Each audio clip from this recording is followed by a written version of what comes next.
କ'ଣ ଗଲା କ'ଣ ସେତେବେଳେ ବୃଦ୍ଧରାଜ ଜଟାୟୁ କହିଲେ ବଡ଼ ପୁଅ ବଡ଼ ଆଉ ସାନ ମୋର ବଡ଼ ଆଉ ସବୁଠୁ ବଡ଼ ମୋର ଆଉ ସାନରୁ ବଡ଼ ମୋର ସାନ ତୋର ସବୁ ସାନ ଉପର ଏ ଲକ୍ଷ୍ମଣ ଆଚ୍ଛା ଏଭଳି କହିଲେ ଚାରିଟା ଆପଣ ଯାହା ମୁଁ ନେବି ଆପଣ କହିଲେ 2 ଜଣ ମୋର ଆଉ 2 ଜଣ ଆପଣଙ୍କର କହିଲେ ହଁ କରୁଛନ୍ତି କିନ୍ତୁ ସେ ଭିତରୁ ସିରିଏଲ ନେବି ବୁଝିଲେ ବଡ଼ ନେବି ଆଉ 2 ନମ୍ବର ନେବି କି 3 ନମ୍ବର ନେବି 4 2 ନମ୍ବର 1 ନମ୍ବର ନେବି ତାପରେ 2 ଛାଡ଼ିକିରି 3 ନେବି ଆପଣଙ୍କର 2 ଆଉ 4 ନମ୍ବର ବୁଝିଲେ କି ହେଲା ତ ଅର୍ଥାତ୍ ରାମ ଆଉ ଲକ୍ଷ୍ମଣ ରାମ ଲକ୍ଷ୍ମଣ ମୋର ଆଉ ଭରତ ଶତ୍ରୁଘ୍ନ ତୁମର ତେଣୁ ଏଠାରେ କହିଲେ କ'ଣ ନା ବଡ଼ ଆଉ ସାନ ସବୁଠୁ ସାନ ଉପର କିଏ ହେଲେ ଲକ୍ଷ୍ମଣ ତେଣୁ ଏ 2 ଜଣ ମୁଁ ନେବି ସେତେବେଳେ ଦଶରଥ ରାଜା ହଁ ଦେବି କିନ୍ତୁ ହେ ମହାରାଜ ଚିନ୍ତା କରି କୁହନ୍ତୁ ଭଲ ଚିନ୍ତା କରି କୁହନ୍ତୁ ହଁ ମୁଁ କହିଦେଲି ମାନେ ଆଉ ଚିନ୍ତା କରିବା ଦରକାର କହିଛି ନା ଦେବି ମୁଁ କହିଛି ନା ଦେବି ଚିନ୍ତା କରିବା ଦରକାର ଆଉ ଜାଣନ୍ତି ମୁଁ ଥରେ କହିଲି ତ ପାଳନ କରିବି ସେତେବେଳେ ବୃଦ୍ଧରାଜ ଜଟାୟୁ କହିଲେ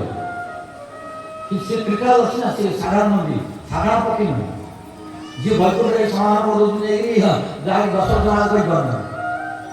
ତେଣୁ ବର୍ତ୍ତମାନ ବୃଦ୍ଧରାଜ ଜଟାୟୁ କହିଲେ ହେ ମହାରାଜ କିନ୍ତୁ ତୁମର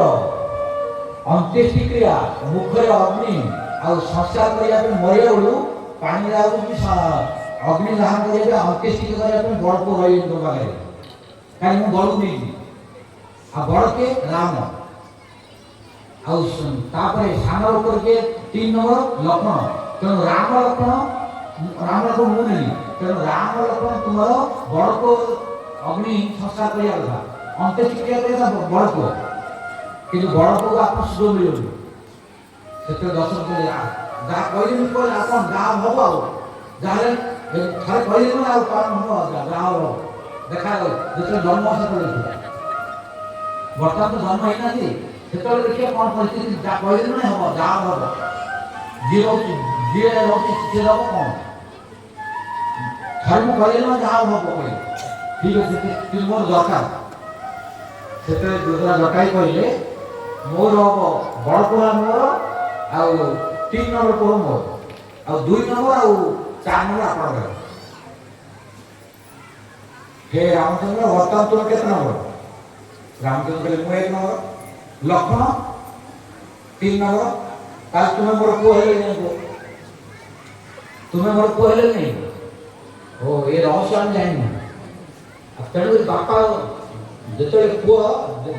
ଜଣଟା ମୁଣ୍ଡ ଟେକି ରହୁଛି ଜାଣିଲେ ପୁଅର ଅହଙ୍କାର ବୋଲି ପୁଅ ବାପା ନିକଟରେ କିଭଳି ରହିବା କଥା ଜାଣିନି ତେଣୁ ମୁଁ ଶିକ୍ଷା ଦେବି ବୋଲି ଦଣ୍ଡବତ ବାପ